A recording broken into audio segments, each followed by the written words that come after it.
Hello, everyone, and welcome back to Star Wars Alliance. I am solo today, but fear not, there are some plans in the midst to have a few people on the show to talk about what we are talking about today, which is the premiere of The Acolyte. Yes, Acolyte is finally out.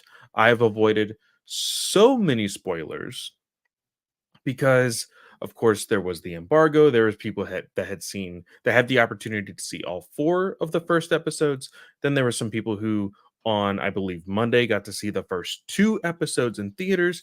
The opportunity to have information about this show prior to the actual Disney Plus premiere were all over the place, and I avoided everything. Now, I will say, looking at the news segment, there is nothing whatsoever. So we're going to go ahead and jump right into this review. Now, last episode was a hey, this is what you need to know before you see the Acolyte.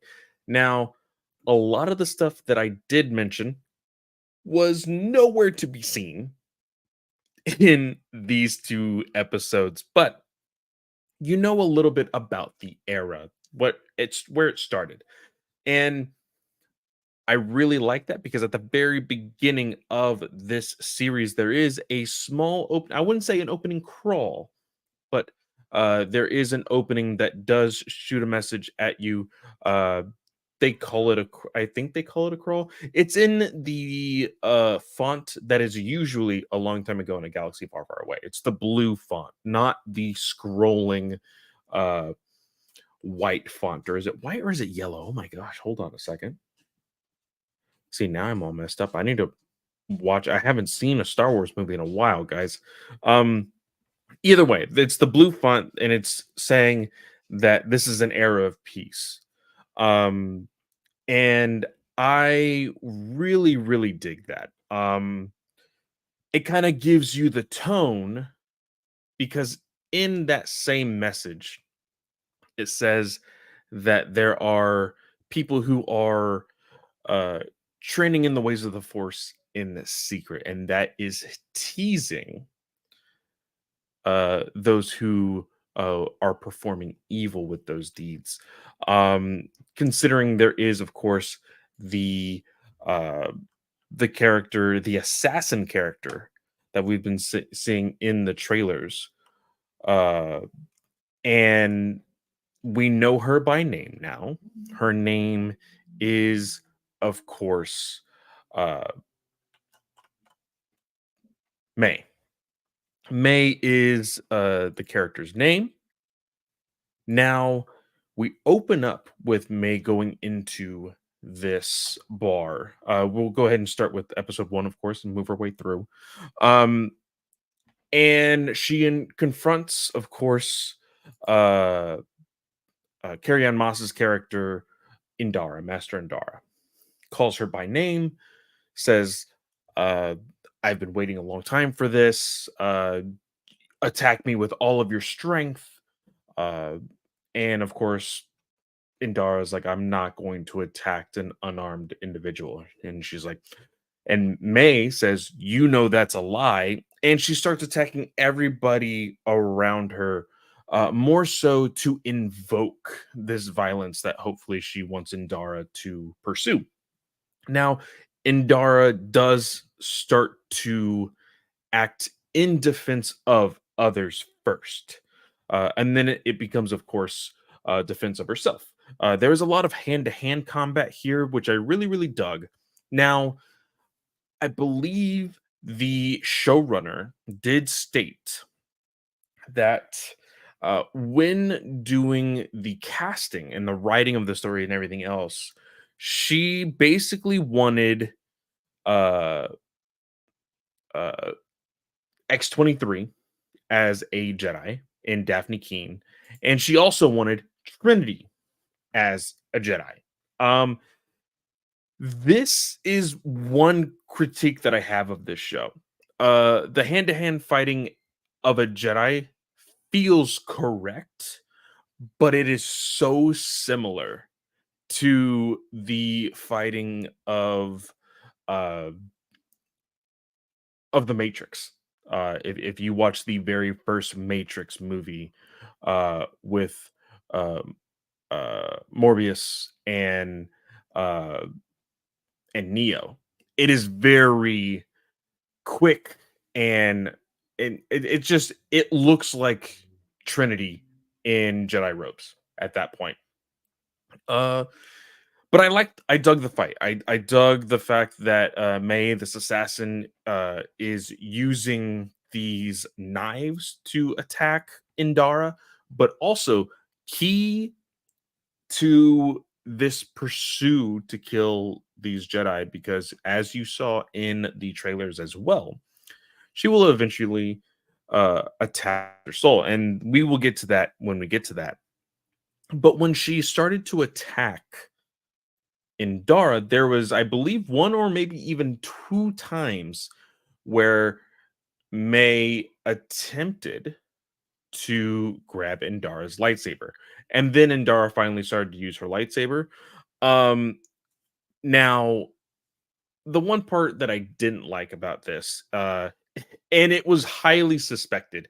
So I also expected this to happen, but I didn't want it to happen.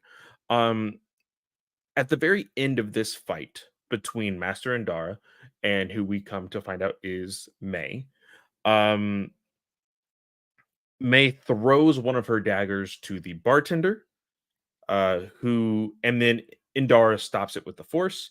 And then May uses another blade very sneakily to throw into Indara's chest, killing her. I did not want Indara to die first episode. I felt it very, very much that it was going to happen, and it did. So, you know, it is what it is. It's definitely a writing choice. Um, I do believe we are going to be getting flashbacks, because I told Katie in text, I was like, if we only get Carrie Ann Moss in one episode, I'm going to be very upset. Hopefully, we get her in more than 2 episodes, but I'm not entirely sure that is a done deal as well. Uh, but that whole thing takes place, and we immediately jump into, uh, the character of, uh Osha is her name. Uh, Played by, Amanda Stenberg, I believe her name is. Amandla, sorry, not Amanda, Amandla, Stenberg. Um, but she uh is in Corset, and she is what they mentioned as a, and I have it in here in these notes because I had never heard this term before, and then the way that it was explained in this article. Um, so she is a mechneck. I don't ever think I've heard of the term mechneck, but the only reason why mechneck is used, according to this, and I have to double check. I'm gonna have to ask Katie and some other people who know lore a lot more than I do. The term mechanic has not been used in Star Wars before, so I'm gonna have to double check that. I think it would be very interesting if they hadn't used the term mechanic at all, because I feel like the term mechanic has been used before in Star Wars. Either way, OSHA is a mechanic. Now, the very cool thing about this uh character of OSHA is it's the exact same actor who plays May, and we learn that they are twins. Um, some people can say that, oh, this is a very tropey uh story, uh like archetype, but I dig it. I genuinely do, because this show is, of course, there's lightsabers, there's all the fun things that I think a general audience member wants to see in a Star Wars project. But then you have like a mystery, an investigation, all of these other things that keep you drawn into the story. And I think that is very, very fun as well, and very important when it comes to trying to keep people maintained to your story. Um, so uh, Osha is met with a Jedi Knight known as Yord Fandar. He oh shoot, he is played by Charlie Barnett. Also, Charlie has been getting a lot of flack recently. I think in an interview he kept on repeating that, like, oh yeah, Anakin destroyed the Death Star. Anakin destroyed the Death Star, and people like there's so many angry white men that are just like, I hate this. It's not Anakin. It's Luke Skywalker who destroyed the Death Star. Blah blah blah blah blah. Blah. These these people are actors. They get paid for playing a part. Not all of them are giant nerds uh, that go into lore of what they are involved into. So give the guy some slack. All right. Um, so I was having a conversation with Katie as well with the character type that Jord Fondar is. So he seems to have a prior relationship with Osha, and not a romantic relationship. At least I don't believe so. It has never insinuated in these past two episodes. Um, but we find out that Osha was in fact a Padawan that was training in the academy, or at the Jedi Temple Academy. What am I talking about? Um, so they have some sort of kinship, and uh Yord is just, kind of asking her some questions. Hey, where were you? Blah blah blah. His Padawan, um, Tassie Loa, starts asking her these questions of like, where were you yesterday? Like all of these very like investigative, kind of interrogation esque questions. And this is when Yord informs Osha that Master Andara has been murdered. And, she's like, why would I ever, kill Indara? Like, what? Like, I have no reason to kill her. Yord does say, I'm pretty sure it was Master Andara that spoke to the council about it being kind of a bad idea to train you as a Jedi. And then that's when Osha was like, hey, I left and that was my own decision. Nobody else's influenced me to do that. It was just my decision altogether. So I'm Yord's character, and you see this throughout both episodes. Um, he like is kind of harsh towards Osha in the very beginning, and even when he is in a group setting, he kind of like is big chested and like demanding and like, hey, I think we need to do this because I said so and this and this and this. Uh to say it lightly, he's a bit of a douche. Is how I put it. And there are a lot of characters in from what I have seen in Star Wars lore, whether that be in video games, whether that be in books, whether that be in TV shows or movies. There are some Jedi that, even though they are good, are not so friendly and not so inviting as most of the Jedi that we know and love, right? Uh, I told Katie that, to put it in a very friendly way, Yord is Anakin without the charm. Because if you look at Anakin, Anakin was always ready to kind of jump into battle. Um, Somewhat ready to start a fight as well, even though you're not supposed to as a Jedi. Um, Very quote unquote by the book and things like that. That's what Anakin was. but he had this charm about him, this playfulness about him that made him a likable character. Yord, as of right now, is not a likable character in my mind. I like the way that Charlie is playing him because it is the archetype. I think it is uh, something that I will see growth in throughout the next few episodes. I hope so. Through conflict, I think he will rise to the occasion and be a better Jedi, in my mind. So, him and his Padawan are taking her into questioning. The bartender from the previous scene is actually there and was like, "Oh, yep, that's her. She, killed that Jedi and all the people in my bar, blah blah blah." Um, and so they're like, "Okay, we got to take you in," and they leave her to this uh transport, which is ran by droids, and it just has prisoners in there. Uh, and those prisoners are able to shut down the droids and get into the escape pods and leave. They do eventually get caught, but Osha is not able to escape. So she is stuck in that ship and she crash lands into the planet named, oh shoot, I had it right here. Katie actually gave me some insight here, and it is in these little Easter egg notes. Karlak.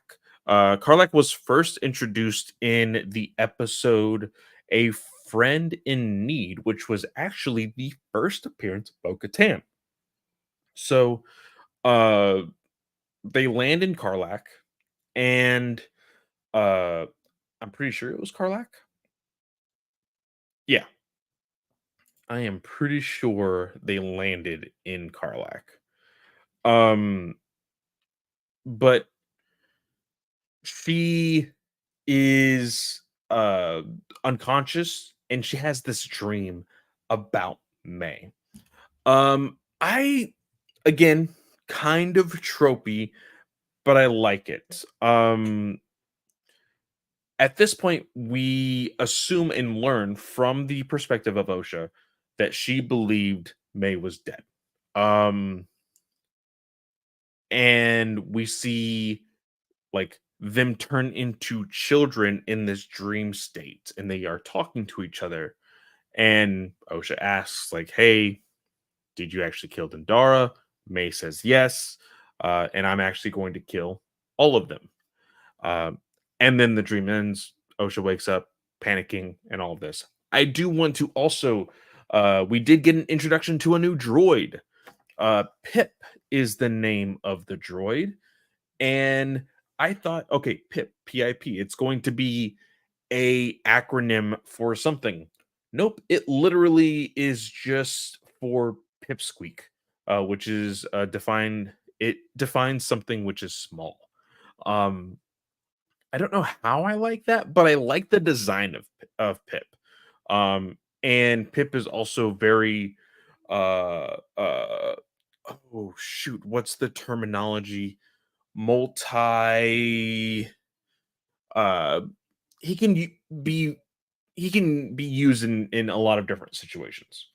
Somebody can correct me on how and what the terminology is, you know steal it from my brain.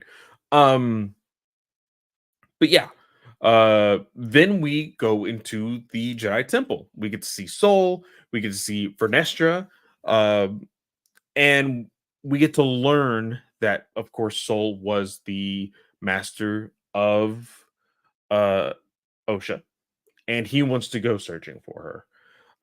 They find out where they were. He takes the team of his current Padawan, which is Jackie, uh, and he also takes Yord with them. When they find Osha, uh, they there's this really like fun moment. Like, I say fun moment, but it shows the relationship between Osha and Soul. Because at one moment while they are traveling to go meet up with Osha, uh Soul tells Jackie that like, oh, she had a sister, but her family's all dead, and there's no way that May could have survived. I saw her die. But immediately when he talks to OSHA about this, when she immediately says like, "Oh, May's alive," he says, "I believe you."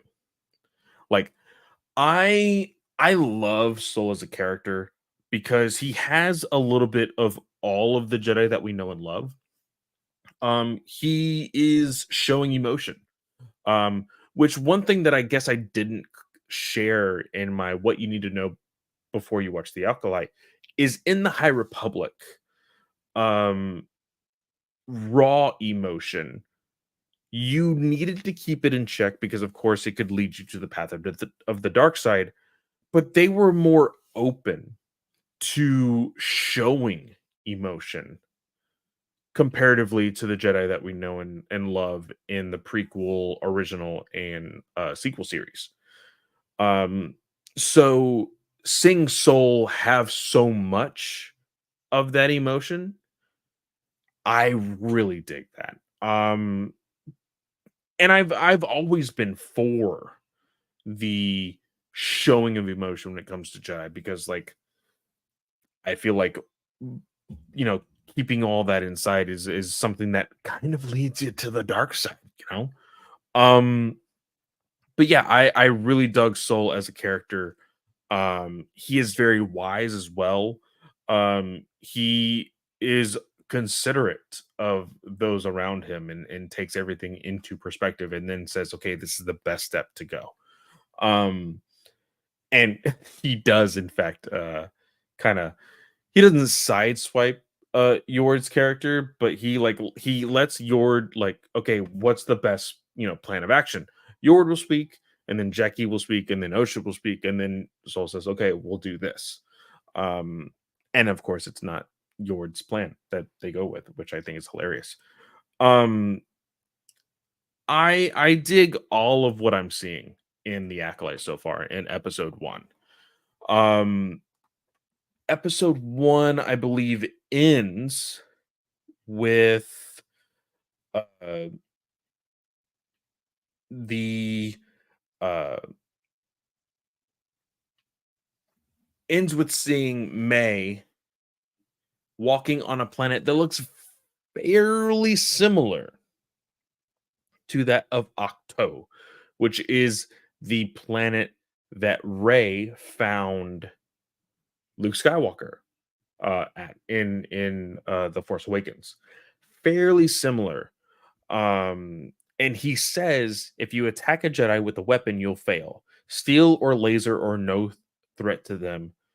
Uh is and he like keeps saying these things. Uh it says here, this line perfectly captures Palpatine's approach to overthrowing the Jedi and taking over the Republic. In the prequels, Palpatine did not engage in outright war with the Jedi, instead opting to more insidiously and covertly weaken the Jedi.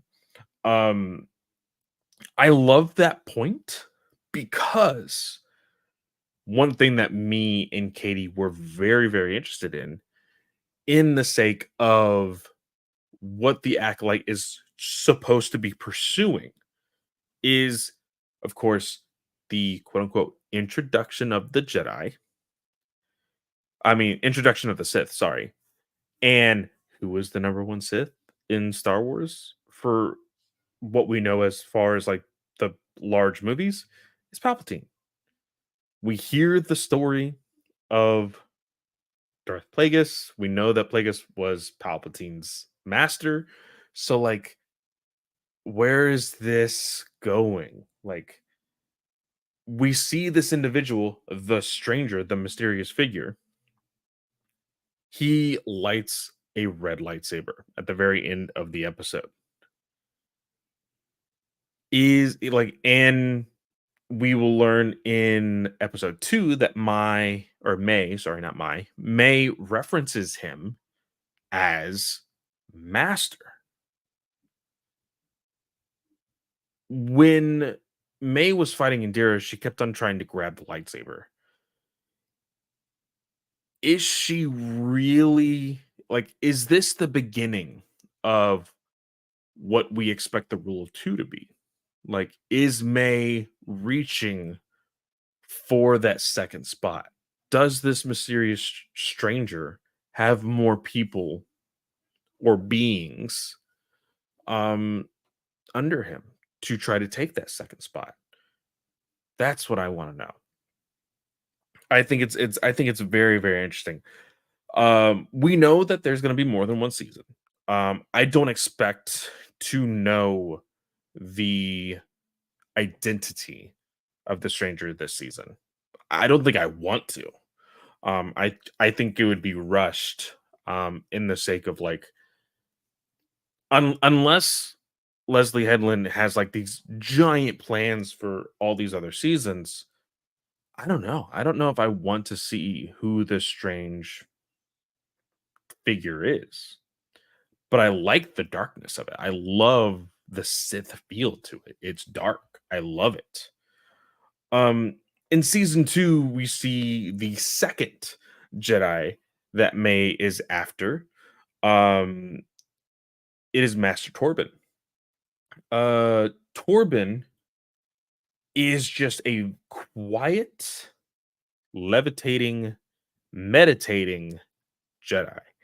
May mentions that is he has taken the Barash vow. I love the Barash vow mention here because the Barash vow is named by a character known as Barash. If anybody uh, is interested in reading Star Wars: The High Republic, The Blade, we know of this character named Barash. She uh, decides to leave the count or temple, and just is stopping any and all. Uh, I had the actual here. Let's see here. Barash vow in the words here. It says uh the Barash vow is an oath taken by Jedi who completely refrain from all activities related to the Jedi Order as a form of penance, uh, disengaging from anything but the Force itself and committing themselves to gaining ultimate communion with it. Uh, Jedi Master Barash Sylvian originated the practice, and the vow was named after her, although most Jedi who swore to the vow did so as a method of atonement. Some did it in order to refocus themselves onto the Force.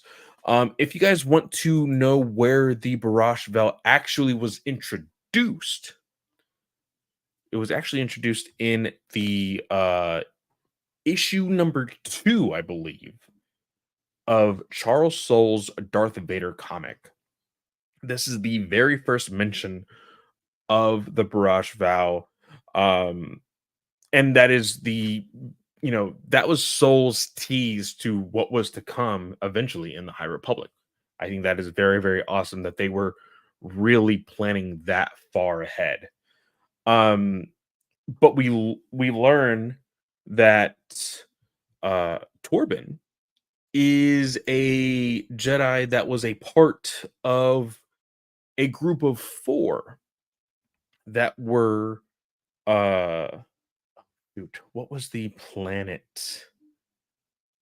Oh shoot.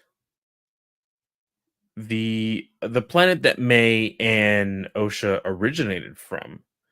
Um they uh oh shoot. And this doesn't even have it mentioned here. Dang it. That kind of upsets me. Um but we learned that there were 4 Jedi that were uh stationed at this planet when May and Osha were just teeny weeny children. Where the incident happened, where a lot of people died. specifically Osha's family. And from what we can piece together, May believes that her entire family is dead, including Osha. And Osha believes that her entire family was dead, including May.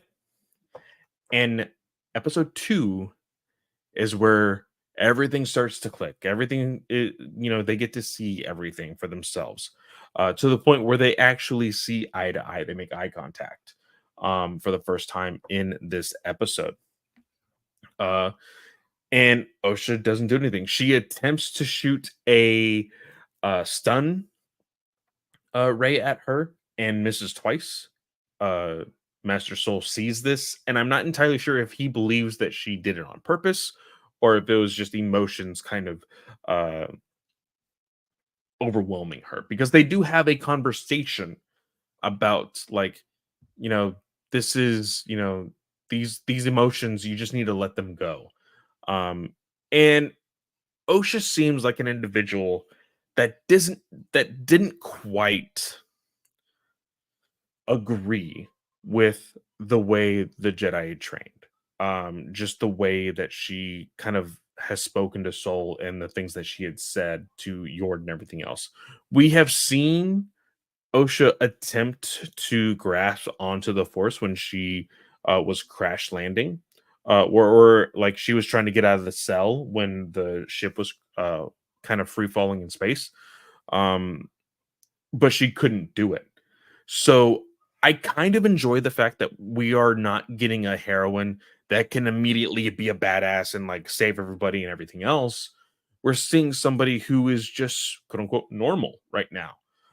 Do I expect that to be the case by the end of this season? Probably not.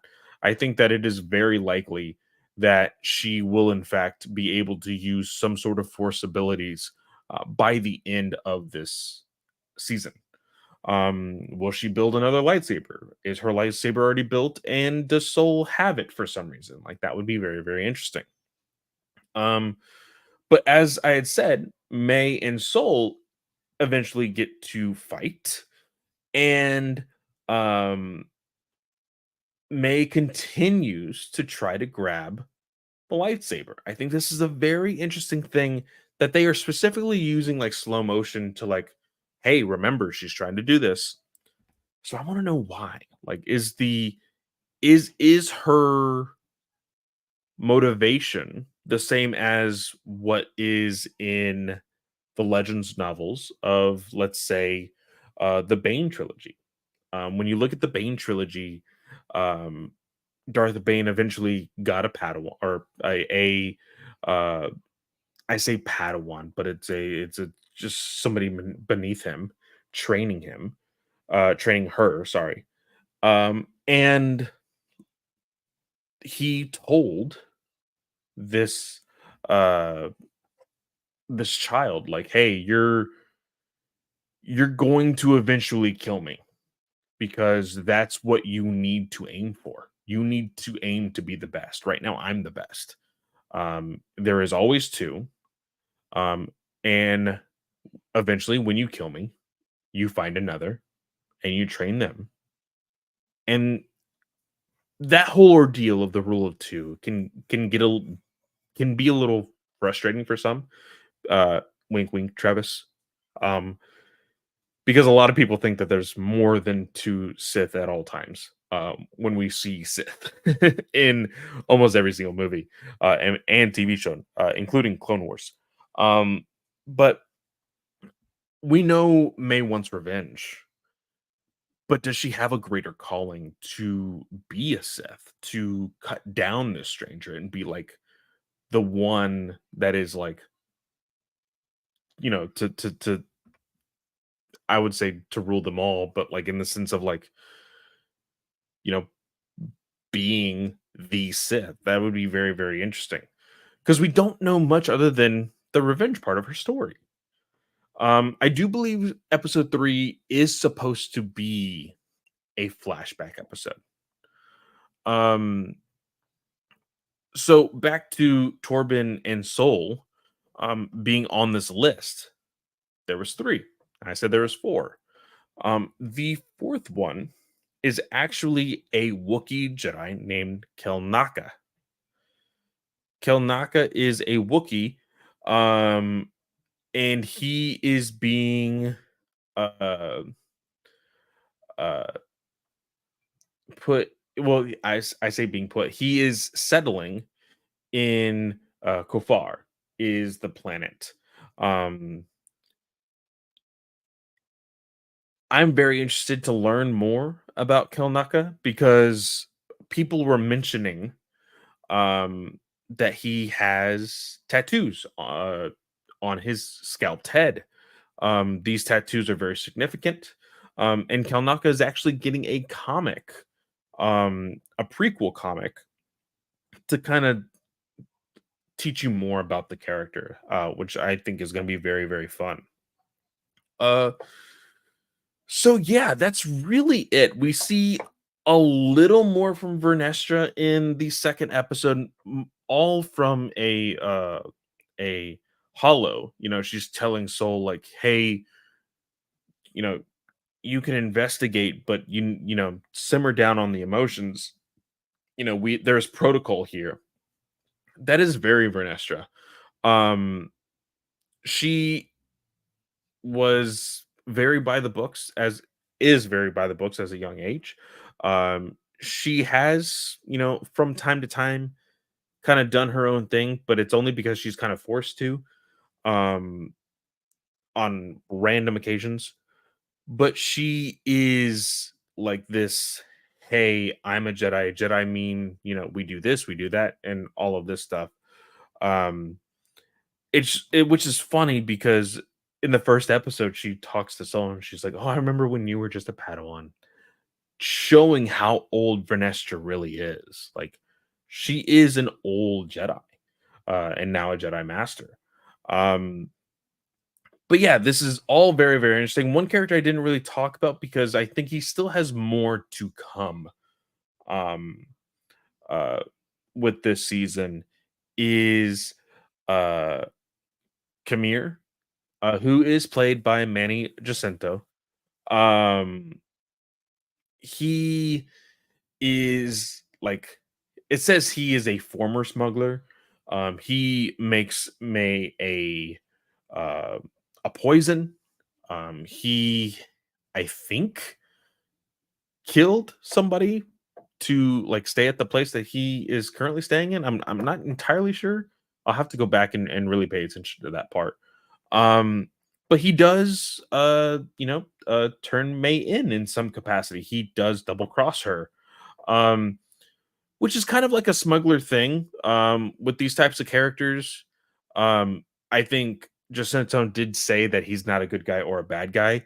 Um, he's just trying to survive in this galaxy of Star Wars. Um, if it means he'll stay alive, if he aligns with the bad guys, then that's what happens. If it means that he gets to survive and live another day with the good guys, that's what he's gonna do. um so I'll be interested to see how his story progresses, um because I can see him being a very just kind of flat out boring character. um but I think Manny has the acting chops to really like make something here, because there is potential there. um as far as like, you know how far is May gonna go to, because she was trying to kill him at one point in the second episode, but he was able to quickly like, hey, I found your other Jedi, like, you can't kill me, you got to know where he is and I'll take you there. um, so I would like to see how far that can take him. Because I don't think it'll take him very far. So this has been very, very interesting. I like what I'm seeing. Uh, I think I want a little bit more of like I said, I'm really intrigued by what will be the exposition episode. I feel like that might be next episode. Hopefully, it doesn't scare too many people. Because I know that exposition episodes can be kind of boring for others. but I'm in it for the story. Like I read about lightsabers in Star Wars all the damn time, so I can get my lightsabers and space travel anywhere else. This is a new story for me, so I'm interested in the story. So either way, I dig it. What about you guys? Did y'all dig it? Did y'all hate it? If you did, give me a reason. Like for both. Why'd you like it? Why'd you hate it? Like I said, like I think that the Matrix feeling Trinity being a Jedi was a little on the nose in the first scene, but maybe it'll be different in the flashbacks that will eventually get with her. Um, I want to see the training of Osha. I want to see the first meeting of May and the stranger. Like, how's that going to be? The stranger does have some sort of like voice modulator, like any and all characters do when they have a helmet on. So I don't think it'll be a normal voice at all throughout the season. Um, Standout characters for this, I think is Soul for sure. I love his character already. Um, I want Yord to have a redemption arc at some point, whether that be in season one or season two. Because like I said, he is uh I'm not gonna say bad cop, but he's teetering between good cop and bad cop. Because we've also seen like this idea, I'm pretty sure we've seen this idea somewhere where like you want to say, oh, he could easily be seducted yeah. Right? Is that the right terminology? Like he could be influenced to be a part of the dark side, but he is actually in fact like so good at being a Jedi and knowing what is right and wrong that he won't, but he still acts the way that he does. I feel like that is Yord. So I feel like there is something there for the character. I just need him to stop being such a douche right now, because it's not helping his likeness. So either way, I'm enjoying it. I want to know if you guys are enjoying it. We will have some more guests, so you don't have to just hear me talking for 45 minutes at a time for each episode. Uh, we will actually have some conversations here in the future. But I want to thank you guys so much for being here and lasting this long with me. Just ramble. So whether you are listening, on your way to work, on your way home, on your long drive to your parents' house or whatever this summer, thank you so much, and may the force be with you.